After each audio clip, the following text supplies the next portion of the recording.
for standing with us right now, because it's very Amen. important that people who aren't black be involved. Because if black people could have gotten rid of racism, we would have done it hundreds of years ago. And so I'm trying to use my voice and my platform just to let people know that if they feel like I do, there's a number of places they can go to enact change in their community. People need to know about how their city council runs. They need to know that they have the ability to speak when city council meets, to let them know that that's not the way that they feel their city needs to be run. Those are not the places that they feel the money of their And community Bun, needs to be allocated.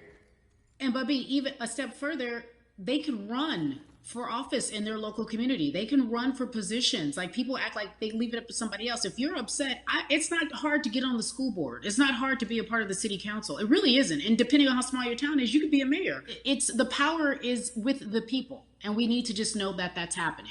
Absolutely. And it's always been with the people. You know, if you look at Trayvon Martin's mother, Sabrina Fulton, right?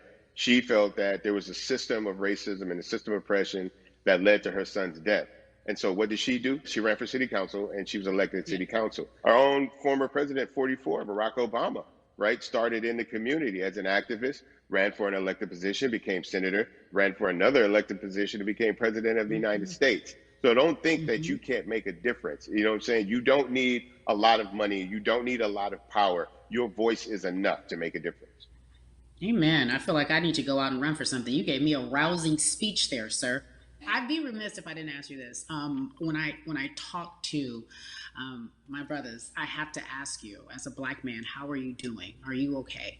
I'm good. I'm good. I have a very strong relationship with God, so prayer definitely works for me. I have children and grandchildren who are watching me, who are encouraged by what I do, and they're proud of me right now, and that's really what matters, The change starts at home, so as long as you have a support system that believes in what you're doing and supports you in what you're doing, you have everything you need to go out there and fight the good fight. And for those that don't, there's a community of people here to help you. So you can go to places like morethanavote.org. There are many different places that will encourage you, inform you, and they will put you with groups of people that feel like you, that are ready to take action. So no one has to go about this alone if they want to do it. Yeah, yeah. We're stronger together. People have been saying it, but that has much more meaning now that we are in our movement, not just this moment. Bumby, it has been an education, always a pleasure. Thank you so much. I appreciate you. Keep fighting the good fight. Keep up the good fight.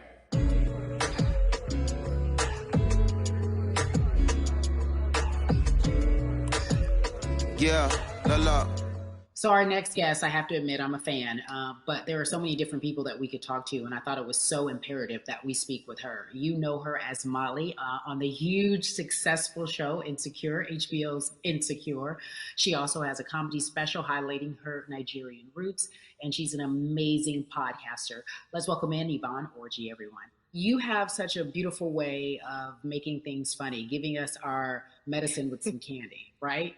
The humor and the healing. You bring all of that to your space. And right now, as you look across this country and how everyone is so broken and so upset, if it's not social injustice, it's the pandemic, it's depression, it's unemployment, the list goes on and on. How are you doing, quite frankly?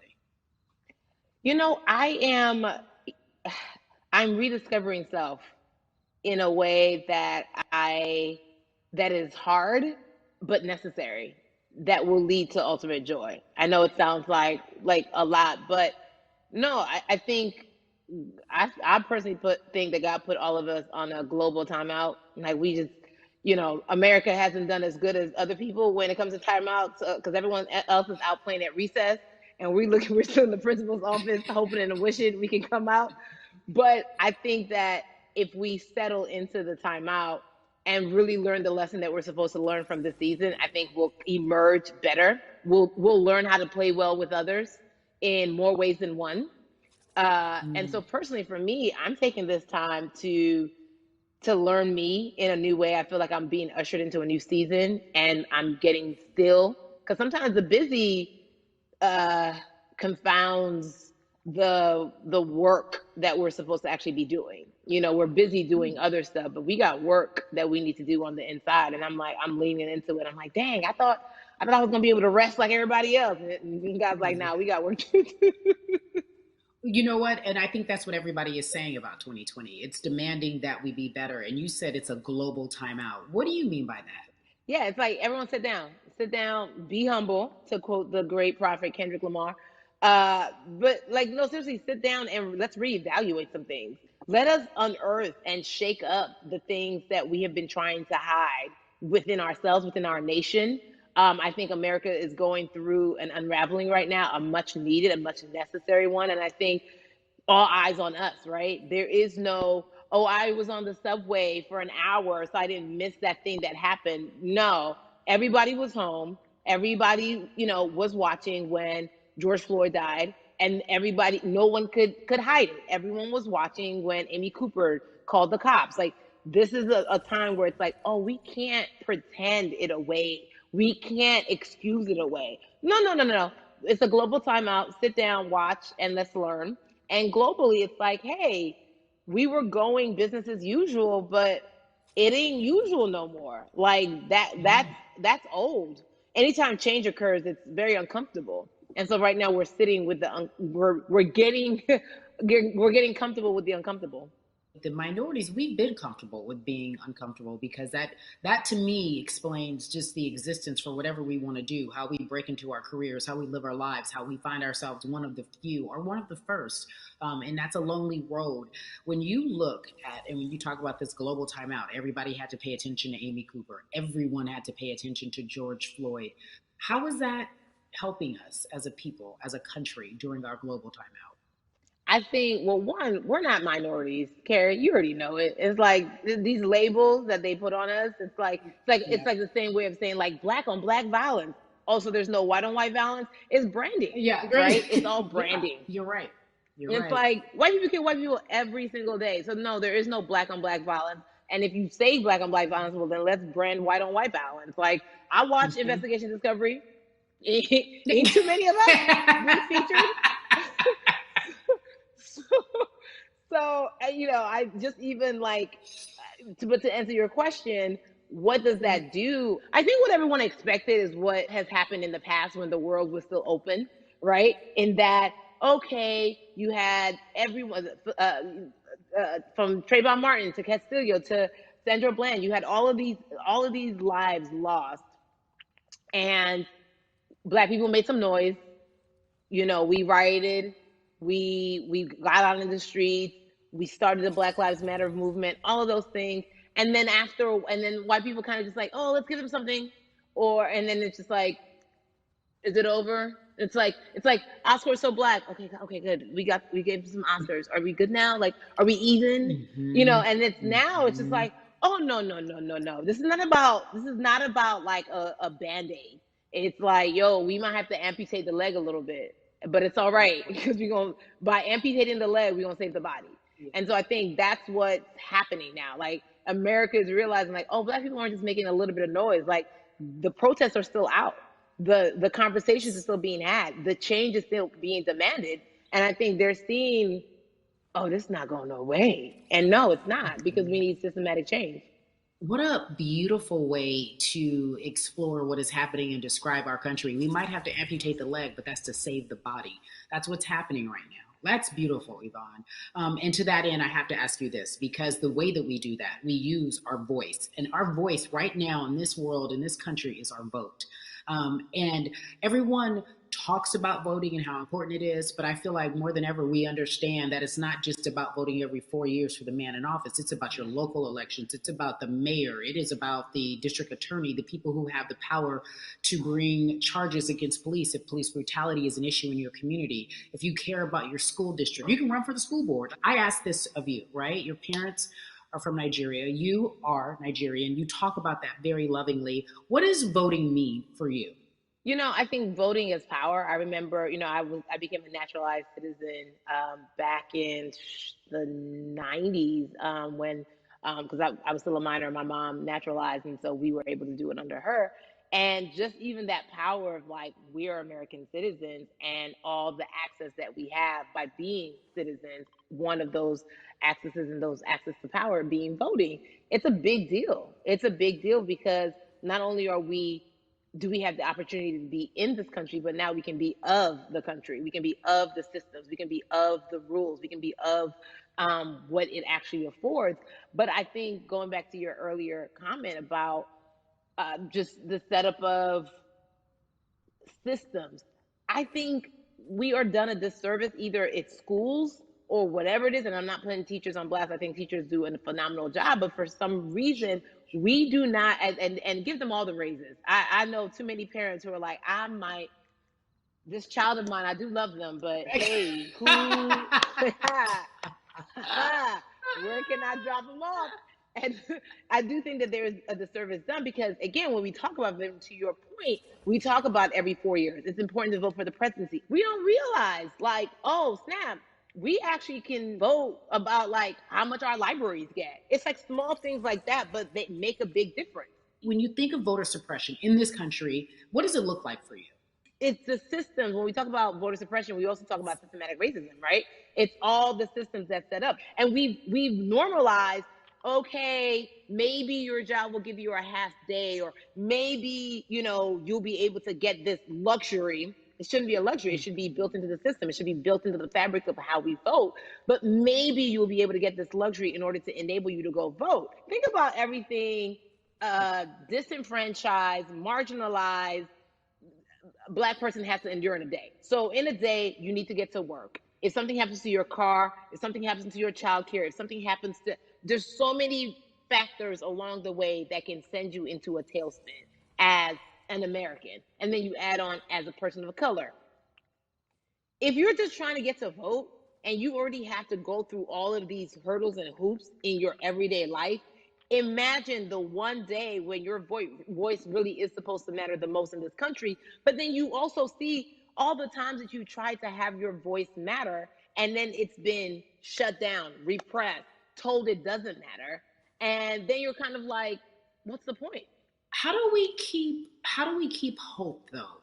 If I'm watching this right now, how do we as a people stay hopeful? How do we believe in the promise that these quote unquote forefathers have given us? Because have you met Black people? By default, like hope is infused in our DNA. Like, you know what I'm saying? Like, like if we haven't been broken now through, be it through slavery, through capitalism, give it to me, colonization, through segregation, right. through, I mean, listen, the history of Black people in this country is, at one point, we were 3/5 the people. Mm-hmm. That's it. That was a written law. And look at us now. We are whole. We are Black girl magic. We are Black boy joy. We are, you know what I'm saying? We're making a lot of people nervous right now, Carrie. We're making a lot of people nervous right now because they're like, dang, we put all these obstacles in their way, and these jokers are resilient. But that should give us hope. That should give us hope that, like, we can't stop, won't stop. I mean, I went to the school of Diddy, you know what I'm saying? Hashtag, Harlem shaking it right now. Can't stop, won't stop. And I think that's our motto. We can't stop voting and we won't stop voting. We can't stop marching and we won't stop marching. We can't stop thriving and we won't stop thriving. To that end, because you led me directly there, I've been asking everyone who's appeared on this platform, what does activism look like? And I feel like back in the day, we had an idea. Yes, it is marching. Yes, it is protesting. Yes, it is speaking out against things that we feel are not right or unjust. But talk to me about what activism looks like for Yvonne Orji. Listen, activism, I think the beauty of activism is that it has many faces, right? You're going to have the people on the front lines. Like, you know what? Martin Luther King marched, but there were a lot of women who were in the homes like, hey, BT Dubs, when they come back, this is how we support all the people who are marching on the front lines. And we're going to be here doing what we know to do best here. And you know what? Somebody needs to bail them out of jail so now we need to be in the community, getting money or whatever it is. So it's like everybody has a position to play. And so play your position like a shortstop, bruh. So whoever you are and whatever you do, play your position. So activism could look like, you know what? I'm not the one that's built to be on the front line, but you know what? My pockets go deep. So I'm gonna support the people on the front line. I'm a comedian. Black joy is a form of activism. There's always a call for entertainers or celebrities that have the platform to do something. Why aren't you speaking out? I'm not a believer in thinking that it's mandatory. Like you said, everyone can be an activist and be activated in different ways. But talk to me about the connection. Talk to me about the marginalization in your world and how you feel like it even inspires you to say more and use your platform to do more. Beneath the surface of what we do, like Niecy Nash says, it's the who, right? The who is the person who's going to be like, hey, let me call this out. Either blind racism, in terms of overt racism, in terms of ways that we can be better, in terms of ways that we can actually be more uplifting to the community that you may not even realize that you're serving. Before I let you go, talk to me about the urgency, in your opinion, for people to vote, our people to get out and vote this coming election. Yeah, I mean, guys, if you think you're tired now, I'm telling you right now, we cannot take this sitting down. We can't take this jokingly. I understand that it may be hard to figure out who to vote for, but at the end of the day, we got to vote for our families. We got to vote for our legacies. We got to vote for continued progress. We have to vote for upward mobility. We have to vote for equality in a way that is long lasting. And if we succeeded before, we can do it again. You talk about the whole, this is the time. This is not the time to give up. This is not the time to pretend a way that we haven't made progress. We have. There's still much more to be done. And you know what? We might have to get to a point where we pass the baton to our children and our children's children, but we still have work to do now for that generation. Yvonne Orji, you are everything. You are Molly, but you are not Molly, but I love you so much as Molly on HBO's Insecure. You are an amazing podcaster, Jesus and Joloff. Shout out to Lovey. And then we also have movies. Like you, The World, you're a model, a cover model. Also, wait, don't let me forget your hugely successful stand-up comedy special on HBO. Girl, you're doing it all. And I am so grateful. You are truly the dream, not just the American dream. You're the Black girl, brown girl, do it all dream, the immigrant dream, everything. You're a beautiful, beautiful soul. I really, really mean that from the bottom of my heart. Yvonne Orji, ladies and gentlemen, nothing but the best and excellence personified. Thank you so much, my friend. I love you so much, Mama. Mwah.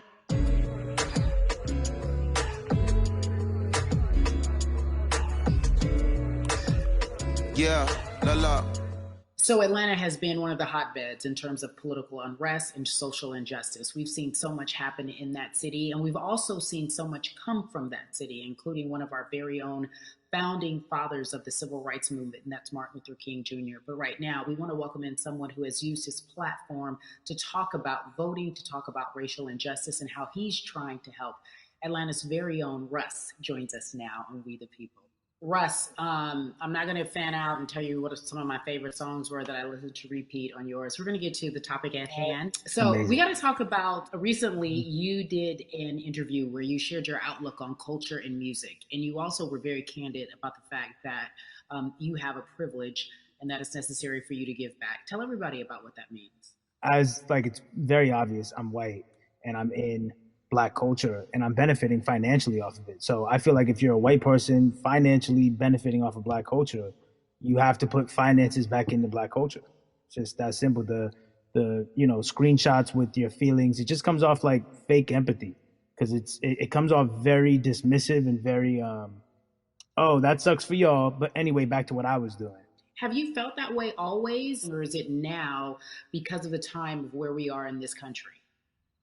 I've always had the feeling. I think now it's just obviously elevated. It's a new level and there's new, it's to the point now where you can't, first of all, you can't not say anything. Second of all, though, I just think saying something isn't enough anymore. I think, if you have the ability to put money back into a culture that you're financially benefiting from, you have the ability to, you should. It's interesting that you talk about it in that way because some people do believe that silence is the best way to go because it's hard to talk race, especially if you're white and you're in the Black culture. People just feel as if they can't talk about it. They feel awkward. They feel as if they don't have the privilege or the voice or the words.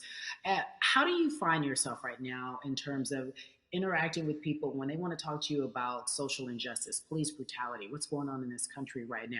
Well, first of all, picking and choosing whether you want to be silent or not about race, that's a privilege in and of itself. But no, I mean, I try to just do my best to listen to the Black people around me and the educated Black people I have in my life. So I do my best to not act like I have all the answers for everything, especially in a culture that I'm not from. But that's why when we decided to raise the money for Black Lives Matter organizations, when we raised 500,000, we got on the phone with some of the women who started Black Lives Matter. I got on the phone with Tamika Mallory. I was on the phone with Karen Civil and talking with my friends to make sure the money went to like the correct places, and people who really need it. It's just about listening. That's all. It's about listening. Let's talk about that for a moment, because the way I think of activism, for me, it looks very differently. It's not necessarily just protesting on the front lines. I think that's great. But what about being an activist in the way in which you have decided to be one? What inspired you? What did it look like? You said you raised money for Black Lives Matter. What did you do? Walk us through everything that you did and how you find yourself in this moment right now. So for me, it was 3 years ago. I had like a string of festivals, and I decided that I was going to wear T-shirts with a message on them because I figured, what better, what better time to use a platform than in front of a bunch of people. So one of the T-shirts I wore was, "If you want to change the system, speak up. White silence is pro-racism." The whole thing, and it didn't really it kind of got swept under the rug back then. But when all this stuff started happening again, and it's been happening, the police brutality against innocent Black people, I was like, man, I'm not the biggest artist in the world, and I certainly don't have the most white fans in the world, but I got a good amount of people that I can definitely mobilize and turn into some money. And I know they're down for the cause because it's merch, it's a good thing. And I've always been outspoken anyway, and so how am I going to be in Black culture and not be outspoken about racism? And then I got to ask you this, because you grew up in Atlanta, so that gives you a heads up, depending for so many people, because you're in the crux of that beautiful Black city where there are so many wonderful Black leaders, home of so much great music and things that speak to our culture right now. And we are really, really getting our word out, especially with this platform today, and saying that we must use our voice to vote. Talk to me about what the importance of voting for you in this upcoming election. Yeah, so full transparency, I had never voted before, ever. And because, I was one of those people who was like, my vote doesn't matter. And, I don't know, maybe it's because I was younger, maybe it's because I really thought that, or I don't know, but I just think that it's got to, now this is a bit of a privilege to say it's got to a breaking point for me, because obviously it's been past the breaking point for Black people. But I think that as a whole, the young people need to get out and vote, because we're the ones that never show up. You know what I mean? We never show up to vote, but we're the future. So it's like, look, we got to go out there and vote, and then whatever happens, but at least we did our part. You got to do your part. You're very candid in saying that you just decided to vote. And I think there's a beautiful irony in the fact that you have your fans saying, because of you, I'm voting. Right. And there's something beautiful about that. But I want to know why now for you. Why in this moment is it important for you to vote? And what hit your spirit to say, yes, this is the time to do it? Honestly, because I think that George Floyd really woke up a lot of people who, including myself, who I was vocal and outspoken about racism. I put it in my lyrics. I put it on T-shirts. I would talk about it in interviews. I was vocal about it. But that video in that moment, I think me, along with a lot of other people, just kind of was like, all right, words are simply not enough anymore. We got to do something, whether it's raising money, whether it's voting, or all the above. We got to do something, and I'm ashamed that it took that for me to be like, I need to raise money and I need to vote. It's a shame. And I don't know, I guess it snapped a bunch of people out of it. And even if you were vocal and whatnot, it's time to actually put your money where your mouth is. It's time to go vote.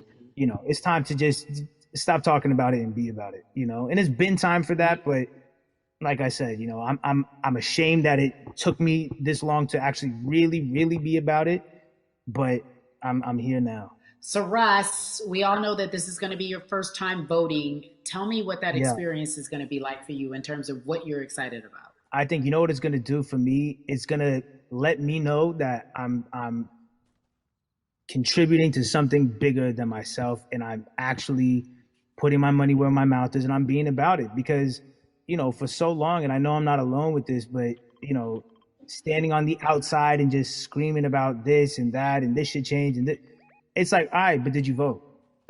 you know and so I know it's going to feel good to know that I played a small role. And that's the problem. I think the mentality of like, my vote doesn't matter needs to be changed to, my vote, albeit small, does matter. It's a role I'm playing, and if I play my part and you play your part and he and she plays their part, then we make a difference. But it'll feel. I have a feeling it's gonna it's gonna feel very, very bigger than me. I think when you realize that giving actually feels better than receiving, that's when you start wanting to do your part and contribute. So voting is an easy way to give. Yeah. To whom much is given, much is required, and you have been given a huge platform, and we are so grateful for you, Russ. Philanthropist, artist, community activist, first time voter. We appreciate you for doing this, okay? Thank you. I appreciate y'all.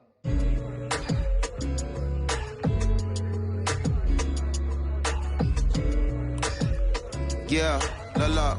So, cities like Atlanta and Chicago have been at the forefront of the discussions, especially now in this country when we're talking about COVID-19 and systemic racism, as well as police brutality and what we can do in this country. Again, we're continuing our conversation, letting you know that your voice is your vote and your vote is your voice. We can change where we are in this country. Currently, I'd like to welcome in Chicago Cubs right fielder Jason Hayward. I appreciate you. I brought in Atlanta and Chicago because I know you grew up in the metropolitan area of Atlanta, more specifically McDonough, let's be technical. And you have been very vocal throughout this entire time in terms of what our country's been experiencing. Let's look at the past month and a half, if you will. What has been the hardest thing for you to deal with?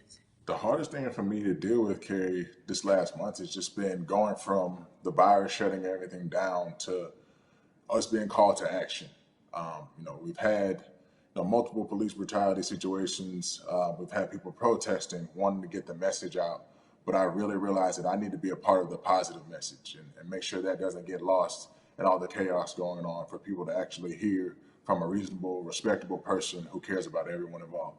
A reasonable, respectable person who cares about everyone involved, which leads us to More Than a Vote. It is a beautiful collective of Black athletes and artists. You are a part of that. Talk to me about why that's important for you right now on this, be a part of that collective. To me personally, it's important to be a part of that because I've somewhat used baseball and my craft as an excuse to not get more involved in voting. But I can't any longer use baseball and work as an excuse not to get educated, and not also to show people, like, at any moment in time, any walk of life, we can make a difference. So tell me in your words, what does activism look like for you? In my words, it looks like LeBron James, the biggest athlete right now on the planet, speaking up and breaking the ice for everyone. But I think for the first time, people see and hear from us. So now we have white teammates, we have other people speaking up and realizing, okay, like, this is how we go about doing this. And to me right now, social media, athletes speaking up, entertainers speaking up, like we're trying to do with More Than a Vote. You said something I thought was so key, because covering sports for so long, I know that it's tough for Black players specifically in Major League Baseball to talk about how they feel. Adam Jones did it in a very eloquent way early on, but there are very few that are vocal. You said you all were afraid. Why use that word, and why were you afraid? You're afraid because in 2019 there were 68 of us total, and there are 38 teams. There's 25-man roster on each team. There's a 40-man roster, which is on each team as well. And there aren't many of us. So we're outnumbered in that sense, but not always in a negative way when it comes to our teammates and our clubhouses. But to get to this point, you have to move a certain way. You got to be careful what you say. You can't ruffle feathers. You can't come off in any way. Much like other black entertainers, much like yourself. Probably having to live through life every day. But to get to the highest level, you got to button up. You got to be seen and not heard. So baseball is, like I said, it was time for us to try and speak up and make a difference and show it's okay to do so because we can't be quiet any longer. That is a button up, be quiet, be seen but not heard. That is a an expression that a lot of Black folks can relate to in whatever aspect of professionalism that they experience, especially if they don't work for themselves. They just feel that. That is also a socialization that we have as Black folks, well, especially like you said, if you want to get to the higher level. And for so long, I felt it bubbling right underneath the surface that so many of us who were in whatever positions we were, who had platforms, were tired of pretending and looking the other way and spending so much time making others comfortable while we were uncomfortable.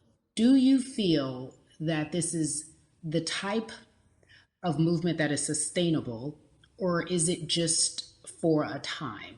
No, it takes everyone joining in on the conversation. And right now, I feel like more than ever, there is little things as possible to distract from bigger issues. And we saw on draft day, we saw our president, Theo Epstein, holding up the sign saying Black Lives Matter and wanting to include the rest of MLB in that.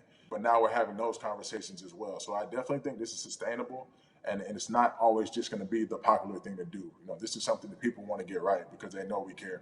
Jason, you said you think it's sustainable, that what you're seeing, especially with your colleagues in baseball, that this can be something where you're feeling more comfortable, feeling more safe to share how you feel about social injustice and police brutality.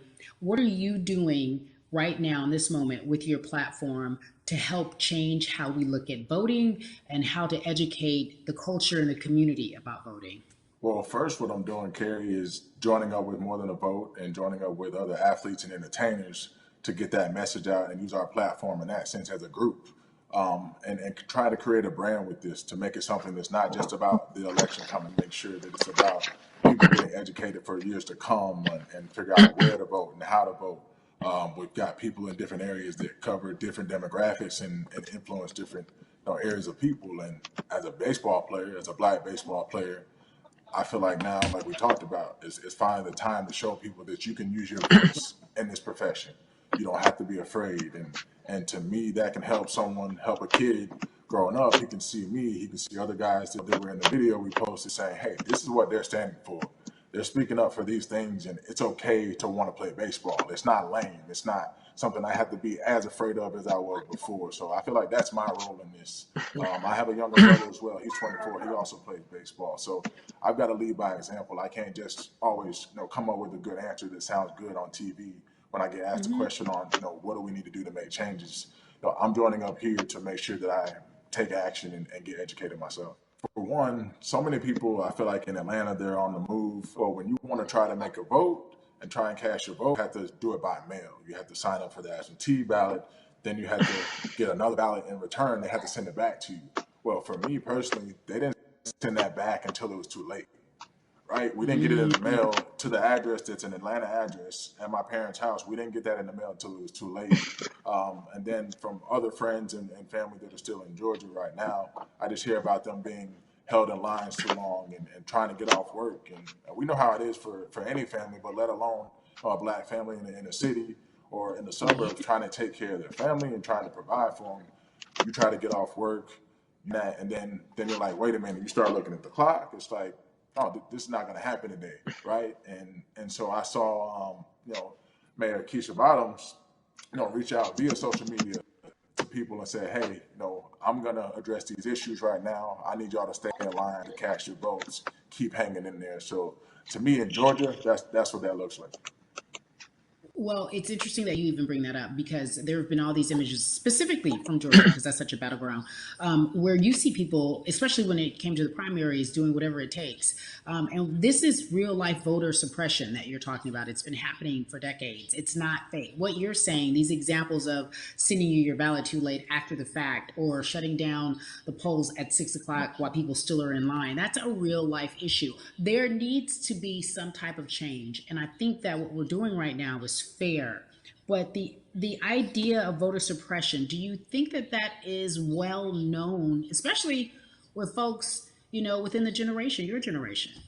I think it's known in our communities, right? I don't think it's spoke on enough. I don't think there's been enough light drawn to it. Bring it to light. Let people hear about it. Let people learn about what that looks like, and get more people to say, okay, look, like this is going to happen. We have to expect this, and we can no longer make the excuse. We can't say they didn't warn us. Jason, everybody knows, or it feels as if everyone knows that the time is now. America's paying attention to us. We have their eyes, we have their ears. If you look toward the future, what are you most excited about in terms of seeing a change? I'm excited about how fast the word is traveling. The word is being spread right now. The biggest athletes, the biggest icons, biggest entertainers are doing their part. But I'm also seeing people out there on the streets doing their part. When so many things got lost, could have very easily got in the commotion when it came to protests, and you saw rioting, you saw looting. People still stood their ground, and people still went out there and said, "Look, we're doing this for the right reasons. We're going to come together. We're going to use drones. We're going to use social medias." I feel like this is a new wave of getting things done the right way and just spreading the message. You're right about that. And you're right. People are spreading the word unapologetically. We out here. We doubling down. Thank you so much. I appreciate you. Right.